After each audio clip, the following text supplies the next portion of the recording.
Hi ಎಲ್ರಿಗೂ. ಇವತ್ತು ನಾನು ಕೆಸುವಿನೆಲೆ ದಂಟಿನಿಂದ ಮಾಡುವ ಒಂದು ಆರೋಗ್ಯಕರವಾದ ರೆಸಿಪಿಯನ್ನು ನಿಮಗೆ ತೋರಿಸಿಕೊಡ್ತೇನೆ. ಕೆಸುವಿನೆಲೆ ದಂಟನ್ನು ಹಾಗೆ ಉಪಯೋಗಿಸಲಿಕ್ಕೆ ಆಗೋದಿಲ್ಲ, ಅದರ ನಾರನ್ನು ತೆಗಿಬೇಕಾಗ್ತದೆ. ಇಲ್ಲಿ ನಾನು ಹೇಗೆ ನಾರನ್ನು ತೆಗಿಬೇಕು ಅಂತ ನಿಮಗೆ ತೋರಿಸಿಕೊಡ್ತೇನೆ. ನೋಡಿ, ಈ ಥರ ನಾರನ್ನು ತೆಗಿಬೇಕಾಗ್ತದೆ.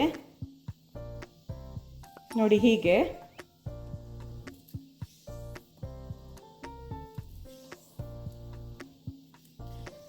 ನಮ್ಮಲ್ಲಿ ಬಾಣಂತಿಯರಿಗೆ ಹೆರಿಗೆಯಾಗಿ 3ನೇ ದಿನಕ್ಕೆ ಈ ಕೆಸುವಿನೆಲೆ ದಂಟಿನ ಪಲ್ಯವನ್ನು ಮಾಡಿಕೊಡ್ತಾರೆ.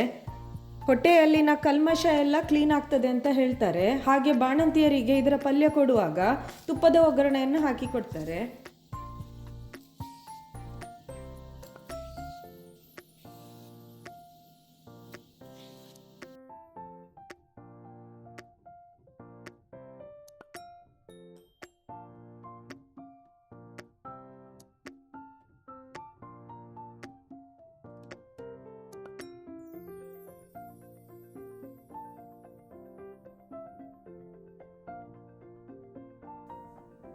ಇದನ್ನೀಗ 10 ನಿಮಿಷ ನೀರಲ್ಲಿ ಹಾಗೆ ಇಡಿ.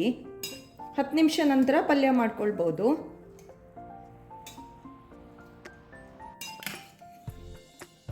ನೀರಿಂದ ತೆಗಲಿಕ್ಕೆ ಈ ಥರ ಸೌಟನ್ನೇ ಯೂಸ್ ಮಾಡಿ, ಯಾಕಂದರೆ ಇಲ್ಲ ಅಂದರೆ ಕೈ ತುರಿಸ್ಲಿಕ್ಕೆ ಸ್ಟಾರ್ಟ್ ಆಗ್ತದೆ.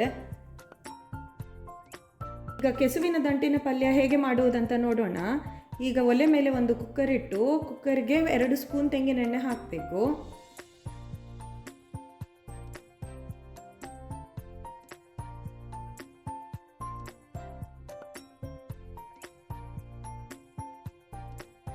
ಈಗ ಜಜ್ಜಿಟ್ಟುಕೊಂಡ ಬೆಳ್ಳುಳ್ಳಿಯನ್ನು ಹಾಕಬೇಕು.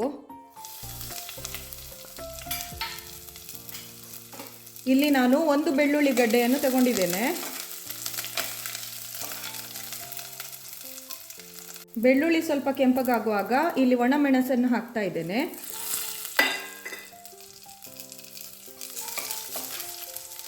ಇಲ್ಲಿ ನಾನು 3 ಒಣಮೆಣಸನ್ನು ಯೂಸ್ ಮಾಡಿದ್ದೇನೆ.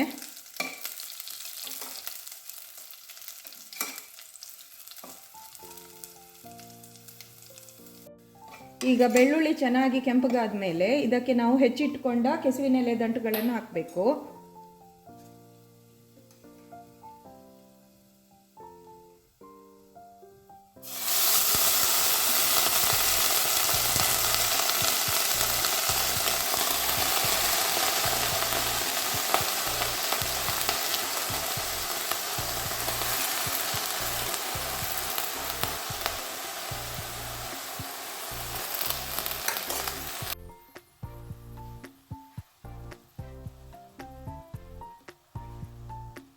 ಈಗ ರುಚಿಗೆ ತಕ್ಕಷ್ಟು ಉಪ್ಪನ್ನು ಹಾಕಿ,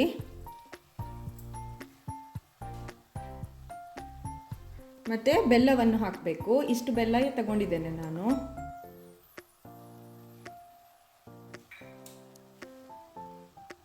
ಈ ಪಲ್ಯ ಮಾಡಲಿಕ್ಕೆ ಜಾಸ್ತಿ ಏನು ಇಂಗ್ರೀಡಿಯೆಂಟ್ಸ್ ಬೇಕಾಗಿಲ್ಲ. ಕಡಿಮೆ ಇಂಗ್ರೀಡಿಯೆಂಟ್ಸಲ್ಲಿ ಈ ಪಲ್ಯ ತುಂಬ ಟೇಸ್ಟಿಯಾಗಿ ಆಗ್ತದೆ, ಮತ್ತು ಆರೋಗ್ಯಕ್ಕೂ ಕೂಡ ತುಂಬ ಒಳ್ಳೆಯದು. ಒಂದು ಸಲ ಚೆನ್ನಾಗಿ ಮಿಕ್ಸ್ ಮಾಡಿ,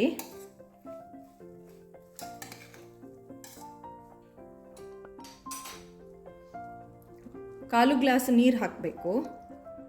ಈ ಟೈಮಲ್ಲಿ 2 ಬಿಂಬಲಕಾಯಿಯನ್ನು ಕಟ್ ಮಾಡಿ ಹಾಕಬೇಕು. ನಾನಿಲ್ಲಿ ಮರೆತು ಹೋಗಿದ್ದೆ ಹಾಕಲಿಕ್ಕೆ, ಅದಕ್ಕೆ ಆಮೇಲೆ ಆ್ಯಡ್ ಮಾಡಿದ್ದೇನೆ. ನೀವು ಬಿಂಬಲಕಾಯಿಯನ್ನು ಹಾಕಿ 1 ವಿಸಲ್ ತೆಗೆದರೆ ಆಯಿತು, ಪಲ್ಯ ರೆಡಿ ಆಗ್ತದೆ. ನಾನು ಬಿಂಬಲಕಾಯಿಯನ್ನು ಹಾಕಲಿಕ್ಕೆ ಮರೆತು ಹೋಗಿದ್ದರಿಂದ ಇವಾಗ ಸೇರಿಸಿಕೊಳ್ತಾ ಇದ್ದೇನೆ ಮತ್ತು 5 ನಿಮಿಷ ಬೇಯಿಸ್ಕೊಂಡಿದ್ದೇನೆ. ನೀವು ಮಾತ್ರ ಇದನ್ನು ಮೊದಲೇ ಹಾಕಿ.